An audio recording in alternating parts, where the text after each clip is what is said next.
Welcome back, squad. Today we are going to talk about some of the places in Middle-earth that were important in the First Age and managed to survive into the Third, another of the topics suggested and chosen by my Patreon supporters. Chances are, if you have even a passing familiarity with the works of 20th century scholar and fantasy author J.R.R. Tolkien, you're already aware of a couple things. You probably know, for instance, that insanely detailed world-building is one of the hallmarks of his work. You may also know that comparatively few of these details are explicitly elaborated on in his completed novels. Instead, we more often meet with oblique passing references to characters, events, and places that might seem no more than fanciful trivialities, were it not for the fact that the overwhelming majority of these passing references do have a fully developed story behind them, related either in the novel's prologues or appendices, or in posthumously published volumes like The Silmarillion or Unfinished Tales. You can, of course, enjoy The Hobbit and The Lord of the Rings on their own without an in-depth understanding of the legends that underpin them, but paying greater attention to these references to bygone ages intensifies one of the book's characteristic aesthetic qualities, something Tolkien called the heart-wrenching sense of the vanished past.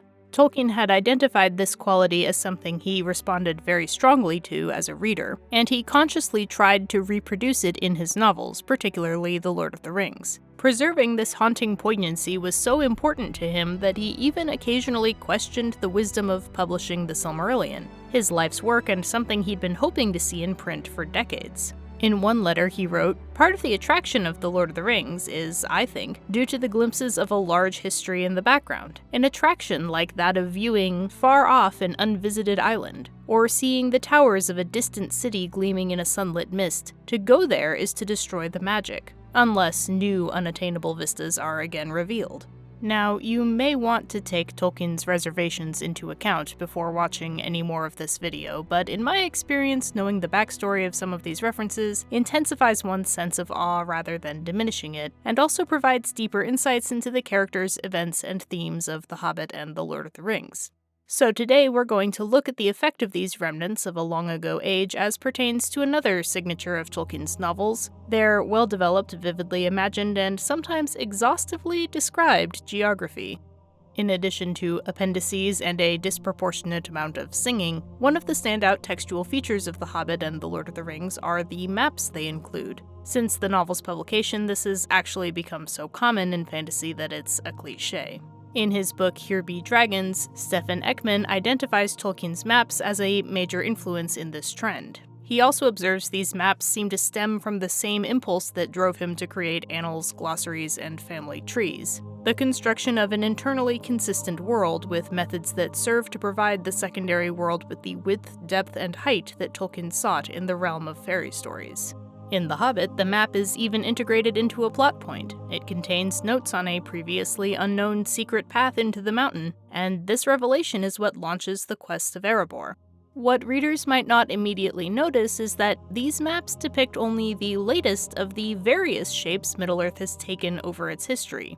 This landscape is not the same one described in loving detail in The Silmarillion. You won't find the ruins of Gondolin or the former site of Nargothrond on them. Even the shape of the world isn't necessarily a constant. After the sinking of Numenor, the lands of Arda are considered to be round, or bent. But prior to this, the land was flat.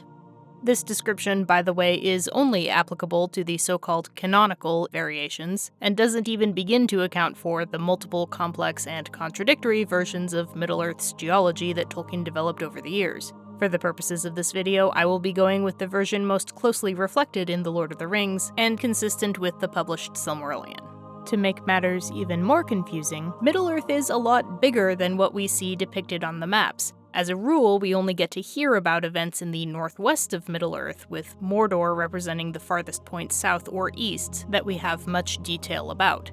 Most of this information comes to us from fictitious, ancient records, such as the Red Book of Westmarch, which mainly represents the memoirs of a gang of hobbits and their version of whatever elf lore they were able to collect and preserve, so by its very nature, it's a limited source.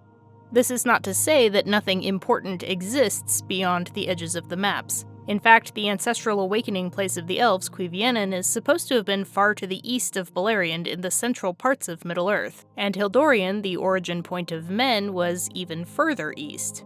During the early Second Age, outside of a few holdovers from Beleriand, it's arguably the east and south that sees most of the action. Elsewhere in Middle-earth, the lands were for the most part savage and desolate, save only where the people of Beleriand came. Many elves dwelt there indeed, as they had dwelt through the countless years, wandering free in the wide lands far from the sea, but they were Avari, to whom the deeds of Beleriand were but a rumor, and Valinor only a distant name. And in the south and further east, men multiplied, and most of them turned to evil, for Sauron was at work. At the Council of Elrond, Aragorn tells Boromir of his travels into Rhûn and Harad, where the stars are strange, which suggests that by the Third Age, Middle-earth had an equator, beyond which familiar constellations would be below the horizon line, while previously unseen ones would become visible.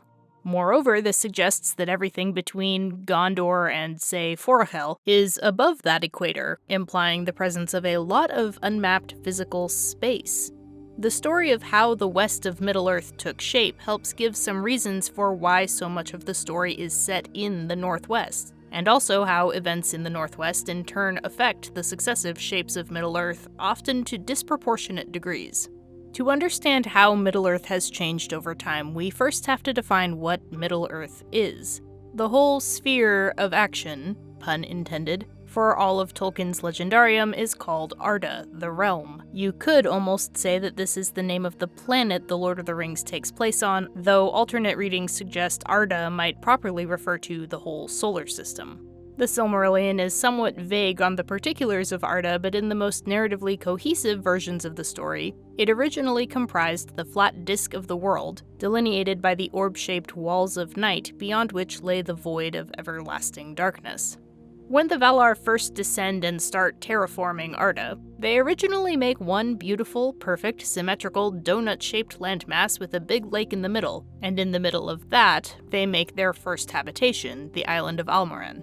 Then, Melkor, who had been off sulking on the edges of the stratosphere for a while, stealthily returns to the shadowy northern realms where he creates his first subterranean fortress, Utumno. From Utumno, his corruption slowly seeps into Arda, blighting all its lands, and then Melkor launches a direct attack against the Valar, which destroys their original lighting system, the two great lamps of Iluin and Ormal, ruining the shape of Arda in the process. And the shape of Arda and the symmetry of its waters and its lands was marred in that time, so that the first designs of the Valar were never after restored. After salvaging at least some kind of habitable region out of Melkor's mess, the Valar retreat across Belegar, the so-called Sundering Seas, to the westernmost chunk of land that will be named Aman. To the west of Aman are the Walls of the World, which means Melkor probably can't attack from that direction, and to the east, the Valar raise the high defensive wall of the Pelori mountain range. The Valar then set about the task of making Aman as beautiful and blessed as they can, so that it exceeds even the primordial perfection of the springtime of Arda in its loveliness. It's important to note, though, that at this point Aman is not materially different from the rest of Arda. The reason it's so inconceivably perfect is that it's protected from Melkor's corruption, intensively tended by the Valar, and lit by the holy light of the two trees created by Yavanna. After the elves awaken in the central regions of Middle-earth, the Valar raise Utumno, capture Melkor, and invite the elves to join them in Aman where they can be better protected. The elves migrate west across Rovanion and Eriador, and finally cross the Blue Mountains and come into the region known as Beleriand, which is the point at which Aman and the lands without are the closest together. At each stage of this journey, some portion of the elves elects to stay put instead of heading further west. The Avari remained near Cuiviénen, the Green Elves turn south and mostly settle in the forests along the Anduin, the Sindar get tied up in the middle regions of Beleriand, and the Falithrim remain on the coasts. So before the Eldar even reach Valinor, at least half of Middle-earth can be said to be inhabited in some way. A substantial number of them do complete the sea voyage to Aman, where, nourished by the unstained land and tutored by the Valar, they become more powerful and knowledgeable than their sundered kin. A difference that will become most notable when many of them abruptly return to Beleriand under circumstances that can best be described as suspicious. The later awakening and migration of men follows a similar pattern. As for dwarves, Aule seeded pairs of them throughout all of Middle-earth, so in some cases, even the first elves to arrive in an area discover a dwarven mansion has already been established. After the end of Morgoth's captivity, and the subsequent destruction of the Two Trees and theft of the Silmarils, he flees back to Middle-earth, but instead of heading all the way to the ruins of Utumno, he makes for his nearest fortress, the westernmost outpost of Angband, where Sauron has apparently been hard at work preparing for the inevitable carnage of his master's return.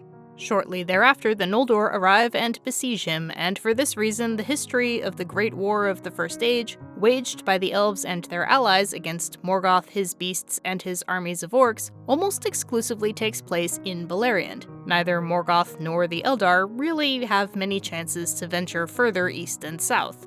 At the end of the First Age, the Valar again take action against Morgoth, who is at this point so physically and spiritually enmeshed in his territories that dislodging him literally rips the world apart again, and most of Beleriand sinks into the sea. The few men of Beleriand not under Morgoth's yoke depart over the sea to the newly formed island of Numenor, but with the east of Beleriand having now become the far west of the entire world, the remnants of the great realms of the Noldor and Sindar end up squeezing into Lindon, formerly an inland region that has become abruptly coastal. As a result of this influx of refugees, some of the elves that had originally settled in these eastern territories now move even further east, with the result that previously distinct languages, cultures, and territories mingle and shift until they are scarcely recognizable. The westernmost of the 7 original dwarven mansions, Belegost and Nogrod, also are destroyed, and their surviving inhabitants, the Broadbeams and Firebeards, mostly migrate to Khazad-dûm in the Misty Mountains. Thus, by the beginning of the Second Age, Middle-earth has mostly the shape it will take into the Third Age and beyond. I say mostly because one more cataclysm has yet to befall, the sinking of Numenor at the end of the Second Age, which has 3 main effects. First of all, Numenor, sinks, no longer to be found off the coasts of Middle-earth, apart from the very tip of the Meneltarma, which is rumored to still be poking up somewhere in the middle of the ocean. The second effect is some relatively minor seismic disruptions in Middle-earth proper, resulting in coastal flooding, rivers shifting their courses, marshes becoming highlands, that kind of thing. The third effect doesn't visibly change Middle-earth, but is arguably the most significant event in its history, for in this disaster, Aman is removed from the circles of the world. And there is not now upon Earth any place abiding where the memory of a time without evil is preserved. For Iluvatar cast back the great seas west of Middle-earth, and new lands and new seas were made, and the world was diminished, for Valinor and Eresia were taken from it into the realm of hidden things. According to the canonical version, it's at this point that the flat world became round, or to use the rather more pessimistic idiom, bent. The precise meaning and nature of the end of physical Aman is another one of those things that Tolkien never quite worked out to his satisfaction, but practically speaking it means that mortals cannot travel to Aman by mundane means, no matter how far westward they sail. Only elves can still hope to find the so-called straight road from the hither shore to Aman, a destination which is no longer just a place, but also in some sense a return to a wholly different mode of existence that would otherwise remain a mere memory. The result of all these upheavals, transformations, and disasters is that the geography of the northwest of Middle-earth in the late Third Age is littered with remnants of bygone ages. Nearly every place on the map, in fact, has a lengthy history of being destroyed, rebuilt, abandoned, repurposed, and resettled over and over again over the course of millennia. This provides the requisite sense of vanished peoples and long-ago deeds, but also a sense of continuity with even the distant past. Legolas notes that the stones of Eregion remember and lament their Noldoran inhabitants. Aragorn surveys his surroundings from Weathertop, just as his ancestors did. And there's no shortage of examples where the history stretches all the way back to the Elder Days or even earlier. While the main recorded events of the Silmarillion took place in Beleriand, that doesn't mean Eriador and Rovanion were completely isolated from Beleriand, or totally uninvolved in the history of the First Age. For one thing, the elves and men migrating into Beleriand only got there by crossing through the lands to its east, often leaving behind kinsmen who for one reason or another decided to settle down where they were. Indeed, upon reaching Beleriand, some groups even turned around and headed back. In humans, such populations would later become known as the Middlemen. lacking the benefits of close association with the Eldar and the direct aid of the Valar, but clearly related to the so-called High Men of Numenor in speech and culture. One such group settled in the northern valleys of the Anduin before eventually migrating south in the Third Age to found the realm of Rohan. It's nifty to know that, if you care to, you can trace the history of the Rohirrim back to the days of Marak and Beor the Old, but that's not the only thing that's remarkable here, since Rohan is about as far from Beleriand, or rather where Beleriand used to be, as you can get. So it serves as a neat reminder of how landforms and ruins don't always tell the whole story. In Middle-earth, as in primary reality, some of the most interesting links to the past are the ones that seemingly lack geographical continuity. The Barrow Downs are described as having been the hallowed graves of the forefathers of men long before any wights were sent to haunt them. In the House of Tom Bombadil, the hobbits hear Tom relate a sort of compressed visual history of these mounds. They heard of the great barrows, and the green mounds, and the stone rings upon the hills and in the hollows among the hills. Kings of little kingdoms fought together, and the young sun shone like fire on the red metal of their new and greedy swords. Bombadil claims to have lived in the Old Forest for basically all of time, even before the migration of the elves, or indeed the return of Melkor from the Void in the first springtime of Arda. The forest itself is seen to have a history of its own, albeit with Tom as its sole dedicated chronicler. It was not called the Old Forest without reason, for it was indeed ancient, a survivor of vast forgotten woods, and in it there lived yet, aging no quicker than the hills, the fathers of trees, remembering times when they were lords. There's also the fact that the precise location of many important scenes from the early days of Middle-earth is either unknown or lost, leaving the tantalizing possibility that these places still exist, just waiting to be rediscovered. The awakening place of men, Hildorian, was so far to the east that its precise coordinates are unknown. Chillingly, Utumno is another example of an important place whose precise location and ultimate fate are not clearly defined. It was certainly in the extreme north of Middle-earth, but after the Valar's first capture of Morgoth, little is reported of it, except that although the fortress was unroofed, its caverns and pits were never fully destroyed, or indeed even fully explored.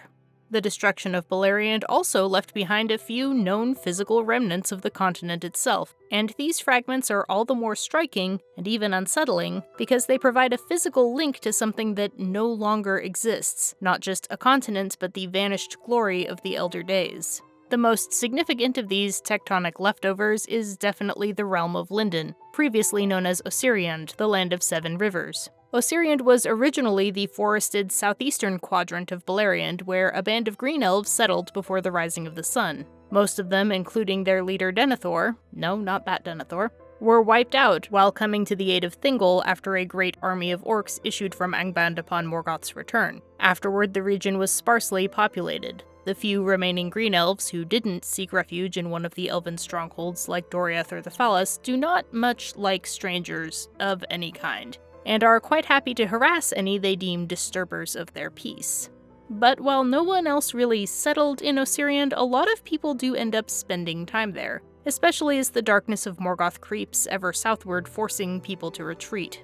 Osirian's distance from Angband, the watchful presence of the younger Feanorians at Amon Ereb, and the blessing conferred by the many rivers beloved of the Vala Ulmo all mean that the region stays relatively secure during the majority of the First Age. This is where Finrod first encounters the people of Beor. It's where Beren and Luthien retire after their return to life, and it's where the Feanorians flee after the twin embarrassments of the Nirnaeth Arnoediad and the sack of Doriath.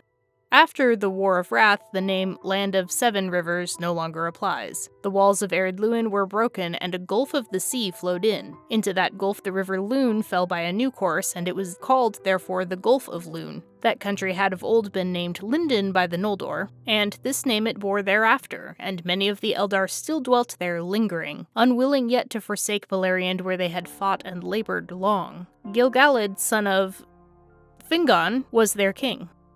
Thus, Gil-galad's fair and free realm between the mountains and the sea, which will become a desolate and mournful relic by the time of the War of the Ring, is also one of the last recognizable pieces of Beleriand. In addition to Lindon, at least 3 more small chunks of Beleriand remain above the waves. Himring, the highest of the hills east of Dorthonion, atop which Maedhros once kept watch over the north, survives as Tol Himring, an island some 25 miles off the coast of Lindon. The island Tol Fuin represents the remains of the pine woods of Dorthonion. This region had become known as Taur Nu Fuin, or the Forest of Nightshade, after Morgoth's victory in the Dagor Bragollach, when the woods became corrupted. After Luthien and Huon expelled Sauron from Tol and Gaurhoth, he later fled to these woods and filled them with horror. I know of no evidence that anyone has ever visited Tol Fuin, and given its history, that's perhaps not surprising. Finally, there's Tol Morwen, which doesn't appear on, for example, the map that accompanies The Lord of the Rings. However, the island's existence after the sinking of Beleriand is described in the Silmarillion. After the convoluted demise of Turin Turambar, his female relative, Nienor Niniel, and their mother, Morwen, a monument is made over their graves, aptly called the Stone of the Hapless. It is told that a seer and harp player of Brethil named Glirhuin made a song, saying that the Stone of the Hapless should not be defiled by Morgoth nor ever thrown down, not though the sea should drown all the land, as after indeed befell. And still Tol Morwen stands alone in the water beyond the new coasts that were made in the days of the wrath of the Valar. Together with what remains of Lindon, these three islands are the main landmarks whose history can most clearly be traced back to the First Age. Based on, for example, the original locations of Himring and Osiriand, we can roughly envision where the rest of Beleriand might have been, though we should bear in mind seismic upheavals of the scope described in the War of Wrath do tend to jumble things up quite a bit. There's also always the possibility that other bits are still poking up above the waves, as smaller islands overlooked by the maps and records. However, what's most striking about Beleriand's physical remains is how little is left. The fabled landscapes, cities, and fortresses of the First Age, still remembered in so many songs and tales, have mostly vanished without a trace. Gondolin, Nargothrond, and Menegroth aren't just destroyed, they're gone. Nothing remains of the birchwoods of Nimbrethil where Eärendil felled timber for his ship, or the forest of Neldoreth where Beren first laid eyes on Luthien. Something we can look at by way of comparison is the remnants of the Numenorian Empire. As with Beleriand and even Valinor, we have plenty of signs left by its existence. During the zenith of its power, the island nation left its mark on numerous locations, and its survivors founded kingdoms of their own that bore the imprint of Numenor's legacy even after the island itself had ceased to exist. In building their great fleets and the necessary ports and harbors to house them, the Numenorians cut down much of the forests along the river Gwathlo. This resulted in, among other things, the migration of the Dunlendings, themselves distantly akin to the Men of Brethil, into the south, where they came into conflict with the Druidine and eventually the Numenorians and Rohirrim. Another example of how historical events impact both the physical and the cultural geography of Middle-earth. Even the closest thing Middle-earth has to a common tongue, the language of Westron, stems from Adunaic, which in turn was the product of how the languages of the Edain developed on Numenor. The modern form of Westron originated in the southern colonies of the Numenorians. In the years of their power, the Numenorians had maintained many forts and havens upon the western coasts of Middle-earth. One of the chief of these was at Pelargir near the mouths of Anduin. There, Adunaic was spoken, and mingled with many words of the languages of lesser men, it became a common speech that spread thence along the coasts among all that had dealings with Westerness. Now, like the remnants of other ages and civilizations, these echoes of Numenor evoke a similar melancholy thrill in the reader. However, as readers gain more awareness of their different contexts, I think they generate subtly distinct moods. Beleriand was a region that had existed essentially since the dawn of time, more or less as long as the rest of Middle-earth had. Its destruction represents a loss to Middle-earth's physical form. Numenor was created as a brand new geographic feature, and as such it was supposed to represent a new start, untainted by the baggage of the old world and everything that had come before. After its corruption, it is destroyed entirely, leaving behind only impressions of its unique nature. Not only that, but by most accounts, the drowning of Numenor also represents the end, or uplifting if you prefer a euphemism, of Aman as a contiguous reality. Previously, there was no doubt Aman existed. Traveling there was forbidden, and it was well protected by barriers both natural and supernatural. But it could be seen. Its emissaries arrived somewhat regularly in Numenor. And as Eärendil and later Ar-Pharazôn demonstrate, mortals and immortals alike could travel to Aman by more or less conventional means. After the downfall of Numenor, Aman was lifted beyond the circles of the world, meaning that in most cases mortals physically cannot go there anymore, or even see it no matter how far west they sail. This is what is meant by the difficulty of finding the straight road in a world where all roads are bent. It's also part of what makes techniques and objects from Valinor, like the making of Miruvor and Lembas or the Palantiri, so special. It's not just that Valinor is a long way away, or even that it's been sunk beneath the sea. It no longer occupies the same plane of reality as the rest of the world does. Not anymore, at least. As a mortal, unless you are a ring-bearer, you are never going to go to Valinor, and no one but wizards, and Glorfindel, can ever come back. And so those parts of Middle-earth most affected by Numenor's legacy also evoke this particular poignancy, even if only by association, because they are a stark reminder of a change even more radical and irrevocable than the loss of Beleriand. On the other hand, wherever it is, Valinor still exists unmarred and unstained. Laying aside rumors of the still inviolate peak of the Meneltarma, it's hard to say the same thing about Numenor. This exploration thus suggests 4 rough categories of the kinds of places that emphasize Tolkien's heart-wrenching sense of the vanished past. There are the places that have always existed, whose history stretches so far back that it's literally unfathomable, such as the Old Forest and the Barrow Downs. The poignancy of these places lies in the fact that a full account of their changing significance and context over time is impossible. The pain they evoke is the pain of losing part of your memory, a part of your story, or a past identity.